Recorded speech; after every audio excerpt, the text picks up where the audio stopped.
Even the Chinese are making fun of Julieta Venegas. If Julieta Venegas had been born in China.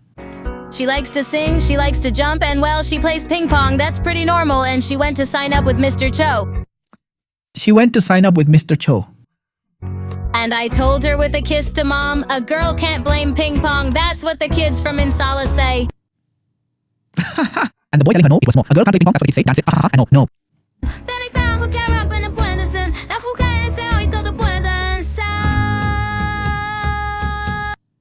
And the poor little Chinese girl. Incredible, guys. They're really making fun of Julieta Venegas, even the Chinese. I mean, just imagine, even the Chinese are making fun of this woman. And well, it's gotten to the point that, no, just look at this. Come on, even the Chinese are bullying us with this song now. That's the level we're at. P.S. Honestly, this Chinese girl's version sounds better. It has more rhythm than the original. Covers that surpass the original.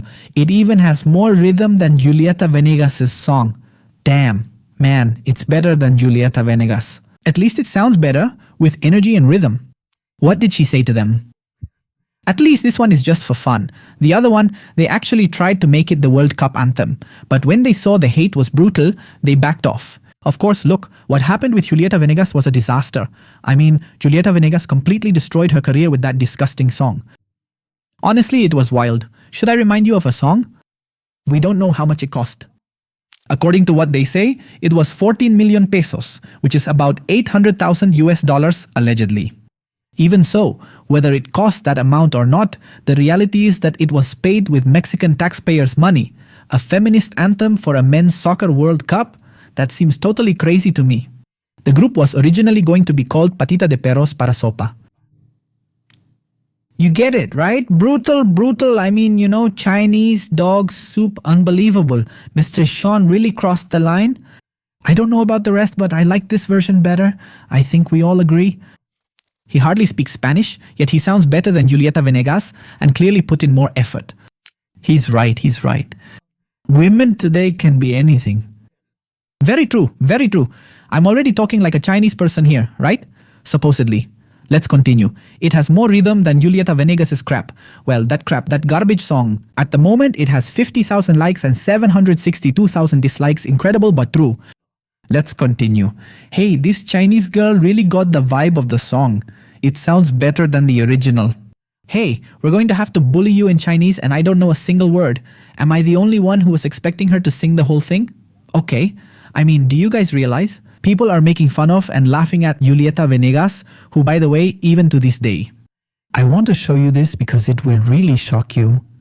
There are comments. Look, I appreciate it in silence. I actually liked it. It's very pretty.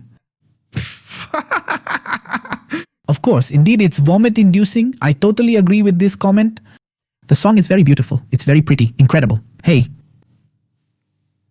Careful, another person is writing exactly the same thing. Another person says, it looks like a copy and paste. Do you realize? In fact, the name, Mia, Marisol, Mimi. I'm going to investigate a little further, but don't be surprised if they're paying for bots. Don't be surprised. But anyway, let's continue. Look, poor people who participated there. You did it for free and the backlash cost you more. It would have been better if you had charged for it, apparently. We don't really know. Who allowed that song to be made? Where was her family that let her do that atrocity? Of course. Fucking song is so shitty. One question. Is that song for the World Cup? Or is it for March 8th, the day of empowered feminists? Finally, what a crappy song. Julieta, now it's personal with Mexico. Aren't you ashamed to side with the feminists? They forgot that the World Cup is for men. The best part of the song is at 4 minutes and 54 seconds, which I imagine is when it ends. I had heard that the comments here were disabled. I came to check that it's not true. The part I liked the most was none of it. None.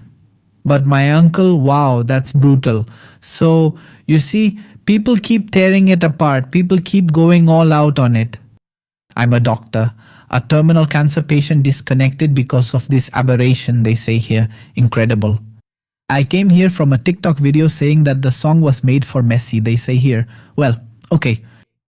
Do you realize, guys, it's completely crazy what we're seeing, people destroying Julieta Venegas, even though it's been more than a month since this happened.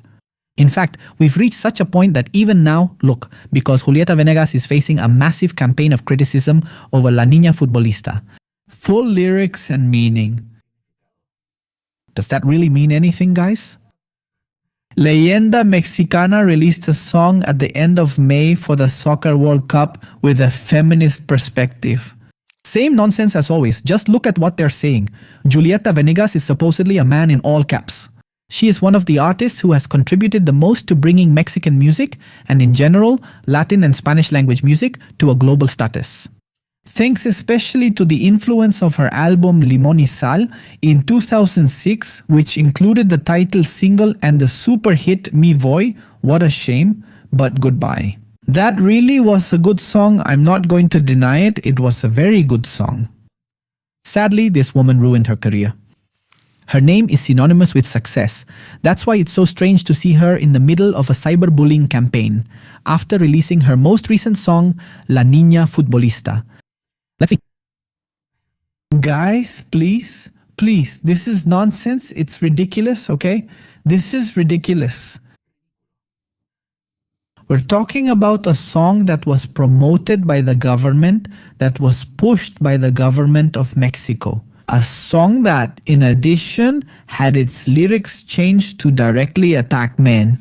Let's remember that they changed the lyrics to say that the only sexist there was the father. When in reality, both parents wanted her to play soccer and also wanted her to learn to be a mom. Both the father and the mother in the original song, but here they changed it so it's only the father. Curious, isn't it? Pretty suspicious. Besides, this is a song that was promoted by the government and paid for with Mexican taxpayers' money. A song released for a men's soccer World Cup has nothing to do with La Niña Futbolista. They are completely unrelated, which is exactly the issue here. They could have released it, even though I would still have found it disrespectful, but they could have released it. In the Women's World Cup, which also exists, there are Women's World Cups, but they decided not to release it then, and instead released it during the Men's World Cup. That's why people are upset. Girl. So it's not strange to see what happened, it's not strange to see what took place, but, well, obviously here playing the victim, right? Venegas released the song dedicated to the girls who play this sport. A song, one that not even she was able to write herself. That's the strongest part. It's a sport that's heavily masculinized. And with the dynamics and challenges that this brings, on May 29th in the days leading up to the 2026 FIFA World Cup, which also has one of its venues in Mexico and the other two in the United States and Canada, well, blah, blah, blah. I mean, these are just nonsense. The point is that the song reached 3.5 million plays. Let's see how much it got. It reached 6.1 million plays. Incredible song, just total destruction. You know what? When she disabled the comments and we made a video and everything, the song got a boost again. It had like a second wave of people going to comment.